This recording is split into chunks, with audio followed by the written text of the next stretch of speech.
സമീർ 183 വോട്ടിനാണ് ഇവിടെ ലീഗിന്റെ സ്ഥാനാർത്ഥികളോട് വിജയിച്ച് മൊഗ്രാത്ത് പുത്തൂർ പഞ്ചായത്തിന്റെ ഇരിപ്പിടത്തിലേക്ക് 2 വാർഡിലെ ജനങ്ങൾ വോട്ട് ചെയ്ത് വിജയിപ്പിച്ചയച്ചത്. അതേപോലെ 16-ാം വാർഡ് കേവലം തുച്ഛമായ വോട്ടിനാണ് നമ്മൾക്ക് പരാജയപ്പെട്ടത്. ഇൻഷാ അല്ലാഹ് 2030-ൽ അത് ഞങ്ങൾ തിരിച്ചു പിടിക്കുക തന്നെ ചെയ്യും. ഇൻഷാ അല്ലാഹ്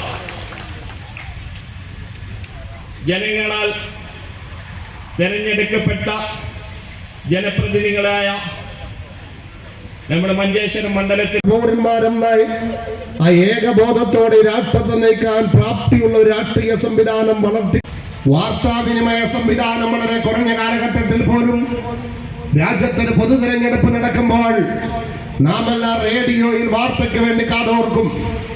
അന്ന് വാർത്ത കേൾക്കുകയാണ്, ഇന്ദിരാഗാന്ധി ജയിച്ചു, രാജ്യം മുഴുവൻ കോൺഗ്രസ് ജയിച്ചുവെന്ന് കേൾക്കുമ്പോൾ നാം എല്ലാം ആഹ്ലാദ പ്രകടനം നടത്തിയിട്ടുണ്ട്. ഇന്ത്യയുടെ മുസ്ലിം ലീഗ് ജയിച്ചുവെന്ന് കേൾക്കുമ്പോൾ അത് നടത്തിയിട്ടുണ്ട്.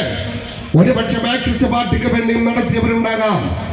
എന്താണ് കോൺഗ്രസിന്റെ രാഷ്ട്രീയമെന്ന് തിരിച്ചറിഞ്ഞിട്ടല്ല, എന്താണ് മുസ്ലിം ലീഗിന്റെ രാഷ്ട്രീയ ലക്ഷ്യമെന്ന് തിരിച്ചറിഞ്ഞിട്ടല്ല, എന്താണ് മാർക്സിസ്റ്റ് പാർട്ടി ലക്ഷ്യമെന്ന് തിരിച്ചറിഞ്ഞിട്ടല്ല, അവനവൻ പ്രവർത്തിച്ചു പോരുന്ന, അവനവൻ അനുഭാവം പുലർത്തുന്ന ഇത്തരം പ്രസ്ഥാനങ്ങൾ ഈ രാജ്യത്തിന്റെ പൗരാവകാശം സംരക്ഷിക്കുമെന്ന ഒരു അബദ്ധ ധാരണയിലാണ്. എന്റെ പിതാവ് പ്രവർത്തിക്കുന്ന പ്രസ്ഥാനമാണ്, എന്റെ സഹോദരങ്ങൾ പ്രവർത്തിക്കുന്ന പ്രസ്ഥാനമാണ്, പാരമ്പര്യമായി ഞങ്ങൾ കോൺഗ്രസുകാരോ ലീഗുകാരോ മാർക്സിസ്റ്റുകാരോ ആണ് എന്ന ആ ഒരു വൈകാരികതയാണ് അത്തരം വാർത്തകളോട് ഐക്യദാർഢ്യപ്പെടാനും സിന്ദാബാദ് വിളിക്കാനും നമ്മെ പ്രേരിപ്പിച്ചിട്ടുള്ളത്. ആൾക്കാരറിയാത്തത് എടുക്കേണ്ടത് മാത്രമല്ല നമ്മുടെ രാഷ്ട്രീയ പ്രവർത്തനത്തിന്റെ ഉത്തരവാദിത്വം എന്ന് പറയുന്നത് നിശ്ചയിക്കപ്പെട്ട ഏതെങ്കിലും ഒരു പ്രകടനത്തിൽ പങ്കെടുക്കൽ മാത്രമല്ല, മറിച്ച് വളരെ കൃത്യമായ രാഷ്ട്രീയ ലക്ഷ്യം നമുക്കുണ്ടാകേണ്ടതുണ്ട്. ഞാനിത് പറയുമ്പോൾ ഈ പ്രസ്ഥാനത്തെ തിരിച്ചറിയാതെ മാറി നിന്ന് കേൾക്കുന്ന പ്രിയപ്പെട്ടവരോട് ഓർമ്മപ്പെടുത്തുകയാണ്, എന്തിനാണ് ഈ SDPI പോലുള്ള ഒരു പ്രസ്ഥാനത്തിന്റെ പ്രവർത്തനം എന്ന് സംശയിക്കുന്നവരും ചോദിക്കുന്നവരുമുണ്ട്. വർത്തമാന മധ്യേ ഒരു സഹപ്രവർത്തകൻ സൂചിപ്പിച്ചതുപോലെ SDPI പോലുള്ള പാർട്ടികൾ പ്രവർത്തിക്കാൻ തുടങ്ങിയത് കൊണ്ട് സാമ്പ്രദായിക പാർട്ടികൾക്ക് വിജയിക്കാൻ കഴിയുന്നില്ല, അതുകൊണ്ട് ഈ പാർട്ടി അപകടകരമാണ് എന്ന് തെറ്റിദ്ധരിപ്പിക്കപ്പെടുന്ന ഒരു രാഷ്ട്രീയ സ്ഥിതിവിശേഷം കൂടിയുണ്ട്.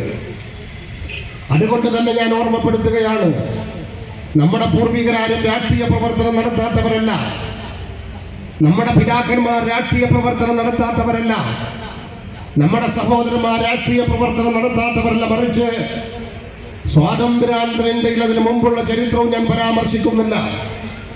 ജനാധിപത്യത്തെ രൂപപ്പെടുത്തുന്നത് നിരന്തരമായി സമരകോടിയിൽ പ്രവർത്തിച്ച് രാഷ്ട്രതെരുവുകളെ സമരം കൊണ്ട് ജ്വാലകൾ തീർത്ത് നിരന്തരമായി രാജ്യത്തേക്ക് അധിനിവേശവുമായി വന്ന വൈദേശിക സംവിധാനത്തെ ചെറുത്തു തോൽപ്പിച്ച് ഭരണഘടനാ വിധേയമായ രാഷ്ട്രം നമുക്ക് നിർമ്മിച്ചു തന്ന സ്വാതന്ത്ര്യത്തിന് മുമ്പുള്ള നമ്മുടെ പൂർവ്വസൂരികളുണ്ട്. അവരെ ഓർമ്മിച്ചുകൊണ്ട് തന്നെ പറയട്ടെ, അതിനുശേഷമുള്ള നമ്മുടെ പൂർവികരും രാഷ്ട്രീയ പ്രവർത്തനം നടത്തിയിരുന്നു. പക്ഷേ ആ പ്രവർത്തനം അവർ ആയിട്ടായിരുന്നില്ല.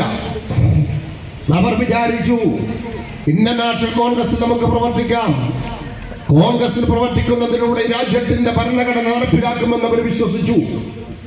ചിലര് വിചാരിച്ച് ഇന്ത്യയുടെ മുസ്ലിം ലീഗിൽ പ്രവർത്തിക്കാം, ചിലരെല്ലാം വിചാരിച്ച് ഇടതുപക്ഷ മാർക്സിസ്റ്റ് പാർട്ടിയിൽ പ്രവർത്തിക്കാം.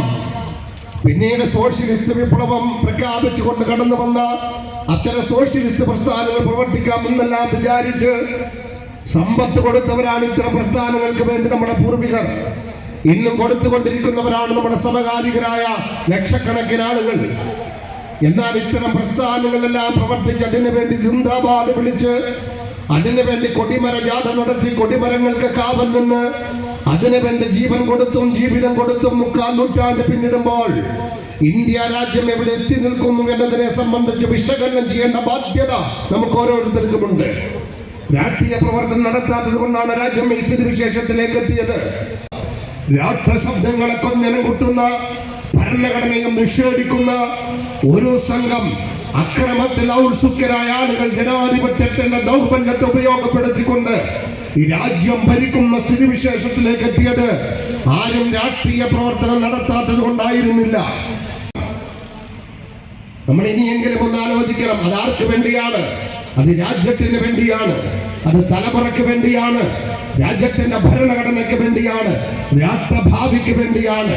സംഘർഷരഹിതമായ ഇന്ത്യയിൽ ആത്മാഭിമാന ബോധത്തോടെ തങ്ങൾ രാജ്യത്തിന്റെ പൗരന്മാരാണെന്ന ചിന്തയോടെ തലമുറയ്ക്ക് ഇവിടെ ജീവിക്കാൻ കഴിയണമെങ്കിൽ സുസ്ഥിരമായ രാഷ്ട്രീയ സംവിധാനം വളർത്തിക്കൊണ്ടുവരേണ്ട ബാധ്യത നാം ഓരോരുത്തരും ഏറ്റെടുക്കേണ്ടതുണ്ട്. അതാണ് ഞാൻ പറഞ്ഞത്. രാഷ്ട്രീയ പ്രവർത്തനത്തെ ഗൗരവത്തോടെ കാണണം. നിങ്ങളൊന്ന് ആലോചിച്ചു നോക്കിയേ. ഇന്ത്യ രാജ്യത്ത് 3/4 നൂറ്റാണ്ട് പിന്നിടുമ്പോൾ ആ റിപ്പോർട്ട് ഗവൺമെന്റിന് സമർപ്പിച്ചു, അത് പാർലമെന്റിൽ വെച്ചു. എന്താ രജീന്ദ്ര സച്ചാർ പറഞ്ഞത്? 50 കൊല്ലത്തിലധികം കോൺഗ്രസ് വോട്ട് ചെയ്ത, അല്ലെങ്കിൽ സാമ്പ്രദായിക പാർട്ടികൾ വോട്ട് ചെയ്ത, ജീവനും ജീവിതവും കൊടുത്ത, അതിനുവേണ്ടി രാത്രികളെ പകലാക്കിയ ഒരു സമുദായത്തിന്റെ സാമൂഹ്യ സാമ്പത്തിക സ്ഥിതി പട്ടികജാതി പട്ടികവർഗത്തെക്കാൾ പിന്നാക്കമാണ് ഇന്ത്യയിൽ എന്നാണ് രജീന്ദ്ര സച്ചാർ പറഞ്ഞത്. ആരെങ്കിലും പറയുന്നതാണോ? ഒരു ഭരണകൂടത്തെ വിലയിരുത്തേണ്ടത് അങ്ങനെയല്ലേ? 50 വർഷം ഭരണം നടത്തിയതിന്റെ റിസൾട്ടാ പറഞ്ഞത്. അതായിരുന്നു ഇന്ത്യയിലെ ദളിതുകളെക്കാൾ പിന്നാക്കമെന്നാണ് പറഞ്ഞത്. ഇല്ല, സാമൂഹ്യനീതി നടപ്പിലാക്കിയിട്ടില്ല, പൗരാവകാശം സംരക്ഷിച്ചിട്ടില്ല, രാഷ്ട്ര സംവിധാനത്തെ സംരക്ഷിക്കാൻ നിലപാട് സ്വീകരിച്ചിട്ടില്ല. സംഘപരിവാർ ഇവിടെ പേർവാഴ്ച നടത്തിയപ്പോൾ ഒരാളെ പോലും ശിക്ഷിച്ചിട്ടില്ല. എനിക്കിവിടെ പറയാനുള്ളത്, SDPയുടെ അടിവേര് തോന്നാൻ വരുന്ന മുസ്ലിം ലീഗിന്റെ നേതാക്കന്മാരോട് പറയാനുള്ളത്, 67% ലാപ്സായി പോയിക്കൊണ്ടിരിക്കുന്ന സ്ഥിതിവിശേഷമാണ് നിലവിൽ നമ്മുടെ പഞ്ചായത്തിൽ ഉള്ളത്. നമ്മുടെ പ്രവർത്തനങ്ങൾ കൊണ്ടാണ് ഇവിടെ 4 ജനപ്രതിനിധികൾ ഈ സ്റ്റേജിൽ കയറിയിരിക്കുന്നത്. അങ്ങനെ നല്ല രീതിയിൽ മുമ്പോട്ട് പോയിക്കൊണ്ടിരിക്കുന്ന ഒരു പാർട്ടിയാണ്. ഇതിനെ പേടിച്ച് കരാറിൽ ഏർപ്പെട്ട ഇന്ത്യയുടെ പ്രധാനമന്ത്രി എങ്ങോട്ടാ പോക്ക്? ഞാൻ ഇതൊക്കെ കണ്ടിട്ട് ഞങ്ങളെ ഒന്നും ബാധിക്കുന്ന പ്രശ്നമല്ല. അതങ്ങോട്ട് അത് മലപ്പുറത്തുകാരും പാണക്കാട് നോക്കും, അത് പിണറായി നോക്കും, അല്ലെങ്കിൽ രാഷ്ട്രത്തിൽ പോലും പോകാൻ അവസരമില്ലാത്തവരായി എന്ന് പറഞ്ഞാൽ സ്വന്തമായി സാംസ്കാരിക തനിമ കാത്തു സൂക്ഷിച്ചതിനെ പേടിച്ച് കരാറിൽ ഏർപ്പെട്ട ഇന്ത്യയുടെ പ്രധാനമന്ത്രി എങ്ങോട്ടാ പോക്ക്? ഞാൻ ഇതൊക്കെ കണ്ടിട്ട് ഞങ്ങളെ ഒന്നും ബാധിക്കുന്ന പ്രശ്നമല്ല. അതങ്ങോട്ട് അത് മലപ്പുറത്തുകാരും പാണക്കാട് നോക്കും, അത് പിണറായി നോക്കും, അല്ലെങ്കിൽ